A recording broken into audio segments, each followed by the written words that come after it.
Afternoon, everybody, and welcome to the first episode of The Shift with Kevin Boertes. I'm your host. We're calling this The Shift because we're putting in our afternoon shift in our podcast, and hopefully, by listening in, you can get a shift in your mindset and maybe take something away from it or not. Today, I am joined by my special guest, Muhammed Bulbulia. He's from My CA Hub. How's it going, Bud? Hey Kevin, thanks for having me, man. I love the intro, the shift, great name, especially with that mindset shift. And we all need a mindset shift after lunch, bro. So nicely done. Just going to kick it off. So, just for the audience, so that they know who you are, I know who you are. Do you want to maybe just introduce yourself so that we can get to know you a bit better? Sweet. The standard icebreaker. So hi, my my name is Muhammad Bulbulia, and I'm a chartered accountant. I love saying that. I love being a CASA. I wouldn't have said that 10 years ago when I was studying to be a CA, but everything worked out for the best. I'm a CASA and I have my own startup. It's called My CA Hub. We create software solutions for other CAs. It's been a roller coaster ride, my journey of entrepreneurship, but things are going pretty well as it stands.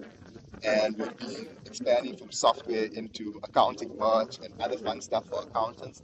And I'm just really enjoying the ride. So thanks so much for having me here to chat about it.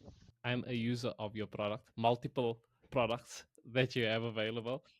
So we'll just dive a bit deeper into the software side of things. So maybe if you can just kind of give us a background as to how you move. I mean, have you gone mainstream in the sense of like actually into practice apart after articles, or did you just jump straight into entrepreneurship? Oh man, great question. So from my side, I did my articles, my chartered accountancy articles here in Joburg at Deloitte at a big four firm in auditing the financial services industry. I enjoyed articles. I enjoyed aspects of articles in corporate. I learned a tremendous amount. Um, the biggest things I learned from corporate and from my articles experience was to take a values-based approach to life. I know it sounds a bit airy-fairy, and I say this a lot, but it really has changed my life and my perspective and the way I make decisions. And that is taking a values-based approach to life, which is to take the time to identify your values. And when I did that in articles in my third year, I realized my primary values are freedom and independence. When I looked back on where I felt happy, where I felt trapped, where I felt miserable, where I felt, so fulfilled, and that led me to wanting to try my own thing. Straight out of articles, I wanted to try my own thing.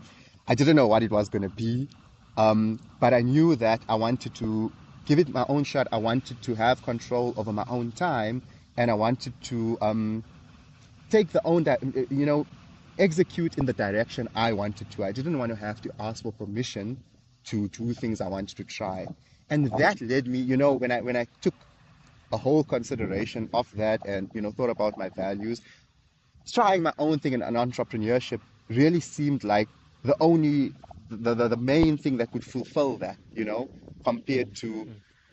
progressing in corporate or etc etc. So no, I jumped straight into entrepreneurship after articles. Not practice. I didn't practice in industry. I didn't practice in audit afterwards. I just, 2 feet straight in the deep end. Yeah. Sure. And so the idea that you had, right, for my CA Hub, like, was that already brewing during articles, or was that something that comes up? And the reason why I'm asking this, because it's great that you jump straight into entrepreneurship. For me, even the role that I'm doing now, like, it's a work in progress. I didn't know what exactly I wanted to do. I had a vague idea, but it was like as I was doing the thing, like it started developing and you started seeing what that passion is. Some people, they just know, yes, I'm gonna do this, and that's the thing. So where on the spectrum did you fall in? Another really good question because I speak about the decision as if it was innate, but I didn't have the idea. The truth is, I didn't have the idea beforehand. I had, the notion or the sense that I wanted to try my own thing. Where the idea came from was, so I finished articles at Deloitte at the end of 2020, and then January 2021 rolled around, and I was unemployed, but not looking for employment, looking for an idea, I guess. And I sent in my details to Saika to finally get the coveted CASA for 7 years. For me, it was 8 years, I think. It's a failure, Eish. bro. So Took eight the years, scenic route. definitely. We can definitely say that.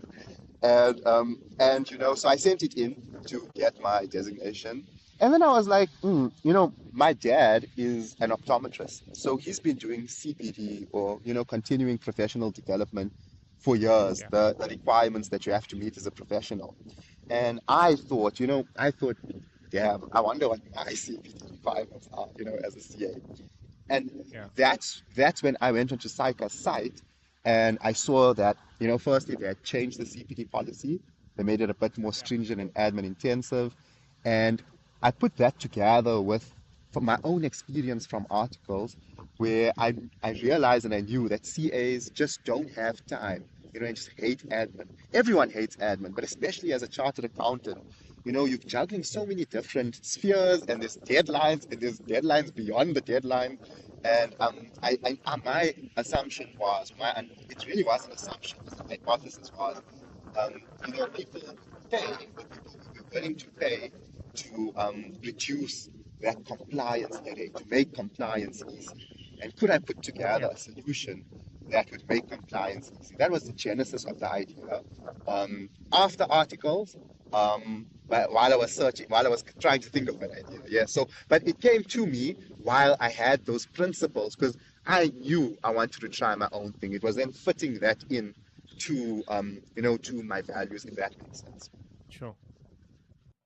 So, I mean, just so that all of the audience is aware of kind of what it is. So, the CPD is a requirement that we have as members of SICA, the South African Institute of Chartered Accountants, and it's continuous professional development. So, you need to make sure that you're understanding what's happening in the industry, understanding what's happening in your profession, the developments, etc. That happens with that, just so that we're all on the same page. And I mean, so I qualified already like a few years before you, in at the end of 2011 actually, and in 2012 I registered with SICA after I came back from the US. I did a short stint over there with Deloitte as well. Um, and I'll tell you something that I know about it. Like with the CPD, it was, you think it's bad now. It used to be even more cumbersome. There was a lot of documents that you had to fill out. You had to read the articles in the ASA magazine, the Accountancy South Africa, and it was just like the amount of admin that eventually that would go into it. So yes, it's intense now. It was a lot more intense, and I think the thing that really was really difficult, I think, doing that CPD, was just like they didn't recognize your learnings that you actually do on a day-to-day basis. I think as you're moving into, if you want to call it like the modern accountant, like I'm watching YouTube tutorials, I'm chatting to people online and reading those kind of articles, but because it wasn't in the set framework that Psyche used to have, you couldn't, like, you were trying to shove the square peg into a round hole and it wasn't fitting. So Psyche changes their requirements very, very nicely. At least they're moving with the times, and then you see a gap in the market with us. Enter my CA hub. I think it's a good dovetail into the business in itself. So tell me what it is that you do, bro. Excellent. So 100%, the genesis of that idea was to solve a problem. I think that, and as someone in the startup slash entrepreneurship space, as an entrepreneur, I speak to a lot of people who want to enter the space, or, who want to do also their own thing. But the genesis of the idea is to solve a problem. A lot of times people just want to, it just seems, people assume if I build it, they will come. If I just build Yeah, something, people will come. For me, it was the genesis of the problem, which was the gap between the CPD compliance. That was the heart of what I thought I could solve, a problem I could solve, and monetize. You know, the second most important thing is you can solve a problem. Are people willing to pay for it? Yeah. You know, That's it. so the heart of the business is around software solutions that we create for as a chartered accountant for other chartered accountants. For that's my target market. That's my primary users. Um, Yeah. the it's been a roller coaster ride. Things That's the primary thing, right? We create the software as a solution. It's on a subscription basis. We have annual and monthly subscriptions to our all-in-one CPD Sure. toolkit that makes compliance as easy as possible. On that I just want to touch on that is just so funny is, you know, you also never know where your journey is going to take you, and you shouldn't Yeah. be too decisive or too quickly to cut things off. In just my personal opinion, because as things have grown and as I've figured out sales funnels and marketing and, you know, the most important thing, which is generating revenue for the business, like Of sales is the course. lifeblood of the business. I've also Yeah. had the chance and the opportunity to, you know, expand and try different things with the same target market. So, for example, hosting then events for chartered accountants. That's where I met you. Yeah. You know, I think Yeah. you came to one of our MyCA Hub events, and that was so cool. Yeah. And that wouldn't have happened from the original, you know, idea. So, well, in a nutshell, what we do, we started as a software company. We create software for CAs. We have one primary solution, but things have expanded to where we host events for chartered accountants, upcoming CAs, you know, the community. And I've been putting together this accounting merch, you know, so accounting merch tailored for CAs, which has also been a surprising hit that I never expected. And so that's been cool. In a Yeah. nutshell, so that's what we do. Software and streetwear for chartered accountants. Ha! I've never heard you use that. Those two together. Software and streetwear. It's very nice. You should patent that, bro. It should be your Thanks, trademark. man. So, so yes, I did actually meet you at the. You came up on my LinkedIn feed, and the CPD thing. I think I was maybe searching for CPD stuff because, of course, we've got the compliance issue every year, and then you came up, and I just went down that rabbit hole, and yeah, I met you at your pizza party. It was you're celebrating also the I can't remember what birthday it was of my CA. Third birthday. Yes, And you're then right, yeah, bro. bro, Yeah, you're so it right. was. Yeah. And then yeah, so everyone knows. Like I mean, I was like, I love the merch. It's such an unusual association with the accounting profession. I think there's this reimagining, if you want to call it, of the CA. Psycho has been doing it for the CAF 2025 and the CAF 2030, and they're just trying to see like how do we actually fit into the space, because you can't just put us in the box. There's a variety of different aspects that people are doing. You're doing the software, you're doing the streetwear, I'm doing photography, videography, so it's just this wide variety of things. But the thing that I do wanna highlight on it is the streetwear, bro. Like I did I got my T-shirt as well. So just so that everybody can see as well. I got the black version. You got the maroon, and I think I don't know. You got like something like 30 plus designs I've seen. A lot of punning on accounting terminology and business, and I just love it, man. I did even a video of the thing. I loved it so much. So one thing that I want to just highlight to that, and I think a very good point is what you said. You don't know where things go, and it's as an entrepreneur, you're kind of just chasing things down and seeing different ideas, and you never know what will stick when you throw the idea against the wall. So like streetwear, I would never, because it's not just the t-shirts, it's also the bespoke suits. And this is going to sound like it's just one big advert for for your business, but it's everything that's coming together, and you'd never know this from a theoretical perspective, right? If you had to go to your drawing board initially and you had to say, you had to do your diagrams about opportunities and threats and your SWOT analysis, like that's not something that's necessarily going to be on it. But it's when you're actually doing the work, when you're out there and you're talking to customer, and then these ideas actually come in, and you never know it takes. I was actually contacted, and I think I referred quite a bit of people to you, so I won my commission. uh, Oh after I man, did the video, and everyone was definitely. like, "Where do you get this merch?" I joke about it, but they were like, "Where do you get this merch?" And I forwarded it to you, and the feedback is just like, "This is so amazing," and it's such a lack of niche that you got yourself into over there, bro. So really, well done.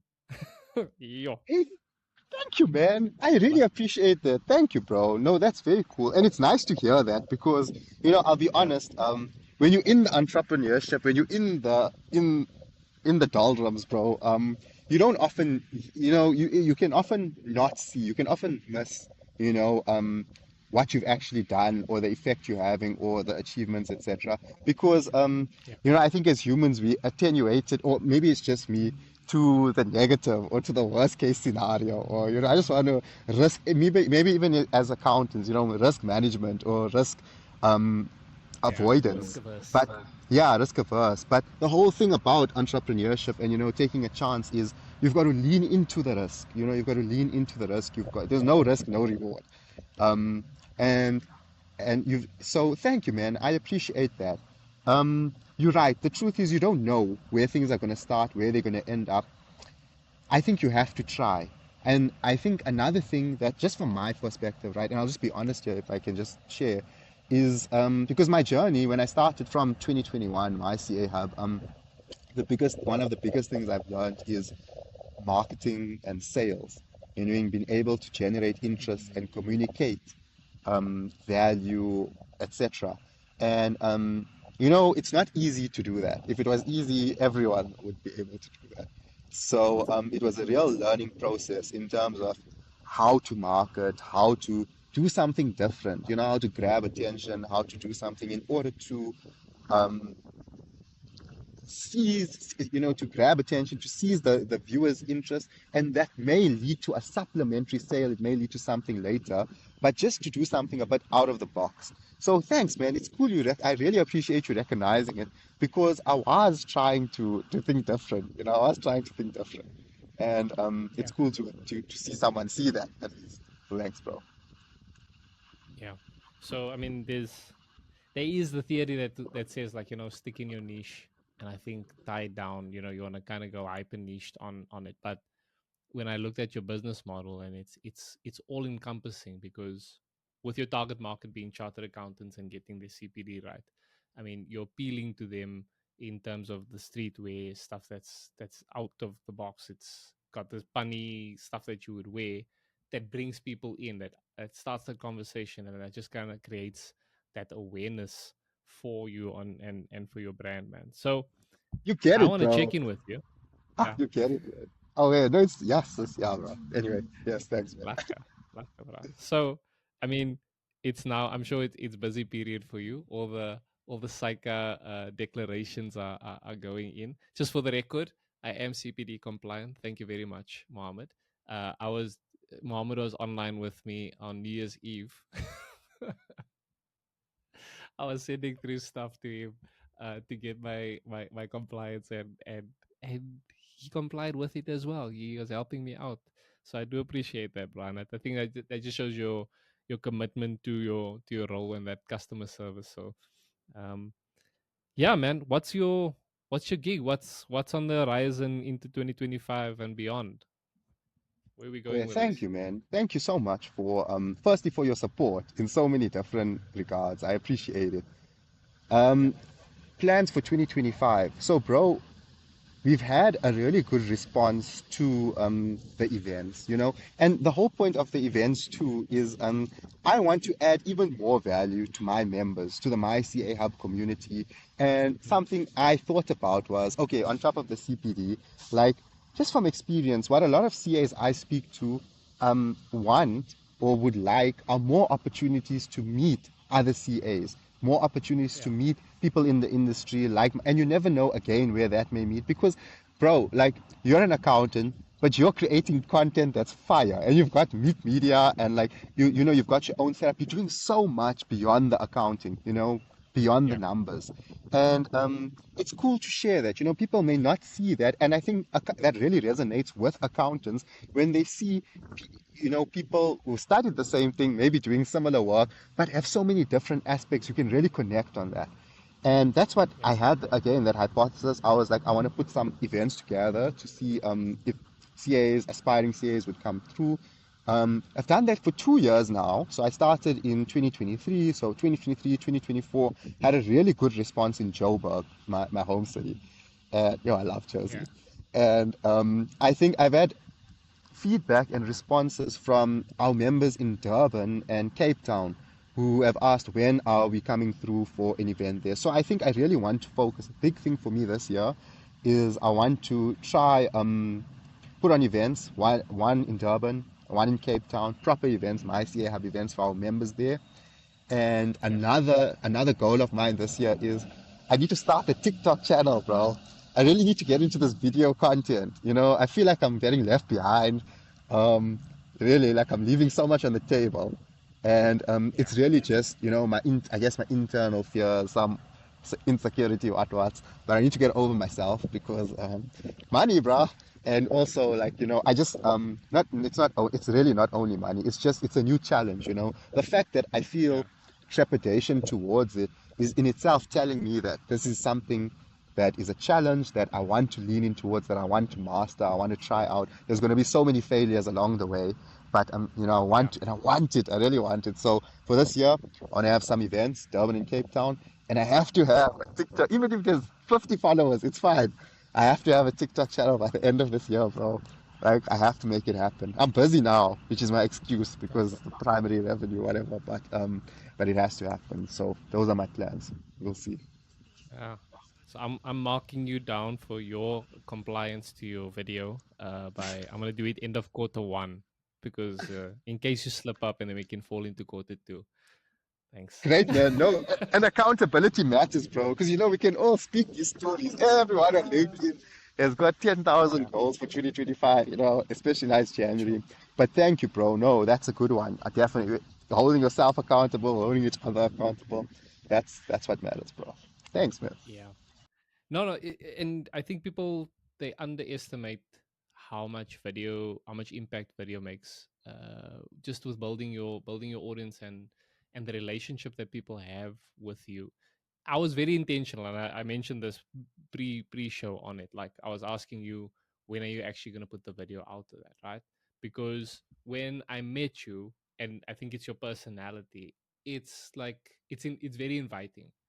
Like I felt, yeah, yeah. So I think it's something that especially like with this whole CPD thing, and I think with it, there sometimes can be a coldness to it because you're gonna get and rightfully so. Like if you're not compliant, there's going to be repercussions, all of that kind of thing. But when people meet you and they see like what it is that you're doing, and there's this warmth that comes with it, it really does make a difference in terms of you know I've got somebody that's alongside me because like I said, I've done the CPD thing before. The guys just send you an email, yeah, yeah, yeah, yeah, do this, and you're supposed to like, I don't know.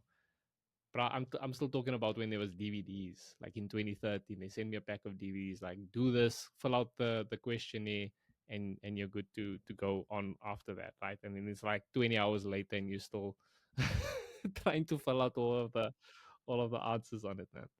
Look, yeah, bro, I'm loving what you're doing on it, and I think just so that everybody knows, and again, it's sounding like I'm punting on the business, and but I wouldn't, for myself, I wouldn't like be talking about this stuff if I didn't do it. So as a chartered accountant, I managed to get my compliance done.